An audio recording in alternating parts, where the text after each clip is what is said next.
Será que a gente pode comparar a cultura do brasileiro em relação com a cultura dos Estados Unidos, do americano para o porte de armas? Será que o brasileiro está culturalmente preparado para portar armas? Bom, se você tem mais de 30 anos, você já sabe a resposta. Até 2003, todo brasileiro podia portar armas. Essa licença era expedida nas delegacias de polícia civil. Na prática, você só ia até a delegacia, fazia o seu pedido e muitas vezes já saía de lá com o seu documento comprobatório de autorização de porte de arma. Mas o debate não para por aí. Não raramente, quando a gente publica algum dado oriundo dos Estados Unidos, e é natural que a gente utilize esses dados, porque os Estados Unidos são o país mais armado do mundo e também são a maior fonte de dados sobre armas do mundo, as pessoas levantam essa dúvida. Não, este dado é dos Estados Unidos e, portanto, não pode ser utilizado para justificar uma política pública no Brasil.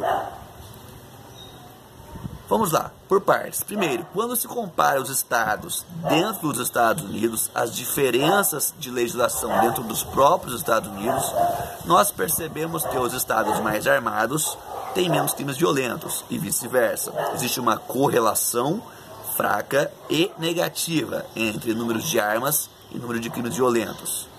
Mais uma vez, é importante que você note a diferença entre estudos meramente descritivos e estudos correlacionais e estudos que procuram traçar relações de causalidade.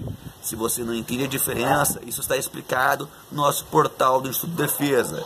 E se você não tiver muita paciência para ler, segura as pontas que talvez a gente grave um vídeo sobre isso no futuro. É a introdução à ciência e é importante que você saiba o que fazer para ter um raciocínio crítico sobre dados apresentados a você. Mas a lógica não para por aí. A gente pode fazer isso também em relação aos estados brasileiros. No Brasil também existe a mesma correlação fraca e negativa entre as unidades da federação que têm mais armas e o número de homicídios. Ou seja, onde tem mais armas, tem menos crimes violentos. Isto dentro do Brasil. O mesmo tipo de dado também é encontrado quando você compara países diferentes. Se você pegar todos os países do mundo que têm dados disponíveis em relação a armas e em relação a homicídios, você vai encontrar também uma correlação fraca e negativa entre armas e crimes violentos. Em outras palavras, quanto mais armas, menos crimes. Se a gente fugir um pouco dessa história de ciência, de estatística, assim por diante, a gente falar um pouco sobre o senso comum, que é o que o povo gosta de tratar com mais tranquilidade, a gente pode comparar, por exemplo, o Brasil com o Paraguai. Eu tive no nosso encontro em Dourados, no Mato Grosso do Sul, no ano passado. A gente deve ter outros também em outubro desse ano, todos já estão convidados. Mas o fato é que nessa ida a Dourados eu fui também a Pedro Juan Cabaleiro, que é uma cidade que é a fronteira com o Brasil, é a cidade paraguaia que faz fronteira com o Brasil. E ali não existe uma fronteira física bem definida, existe uma rua na qual de um lado dela você está no Brasil, do outro lado da rua você está no Paraguai. Não tem uma divisão, como no caso de Foz do Iguaçu, que tem a Ponte da Amizade, aquela divisão pelas alfândegas, assim por diante, tem o rio, né? Isso não existe lá em Pedro Juan Cabaleiro.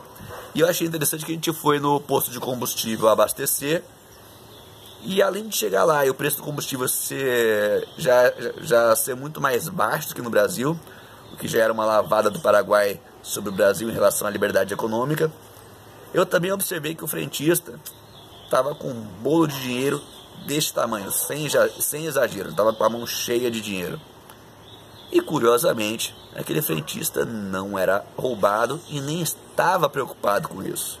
Eu te pergunto, por que será que o frentista que estava do outro lado da rua, onde o porte de armas é proibido, tinha esta preocupação? E o frentista que estava do lado de cada rua, onde o porte de armas era permitido, não tinha essa preocupação? É uma coisa a se pensar. Eu convido a todos a saberem mais sobre o assunto. Por favor, acessem a nossa seção científica www.defesa.org. Por favor, também, se possível, filie-se ao Defesa. Existem duas formas distintas de se filiar. Você pode se filiar gratuitamente, basta acessar defesa.org, clicar no botão azul, junte-se a nós, e aí, confirmando o teu e-mail, você já faz parte do nosso corpo de membros participantes, não custa nada. Se você acreditar que o nosso trabalho é importante, e se você quiser financiar o ativismo pro armas, você também pode se tornar um membro contribuinte. A partir do passo anterior, é só clicar na aba assinatura que fica no canto superior esquerdo. Você faz um cadastro completo e por cerca de 50 centavos por dia, você passa a fazer parte do nosso corpo de membros contribuintes, os membros de carteirinha. A carteirinha chega alguns meses depois no endereço que você colocar lá no cadastro, tá bom? Com essa carteirinha a gente procura dar algumas vantagens para vocês, que incluem descontos em cursos e eventualmente em clubes e em eventos, por exemplo. Eu conto com você, conte comigo, estude sobre o tema. Não vamos deixar que o tema armas seja decidido com base no achismo. O que você acha, o que eu acho, o que Albert Einstein acharia se estivesse vivo, não faria diferença. O que nos interessa é aquilo que os dados podem provar. Um abraço e unidos somos invencíveis.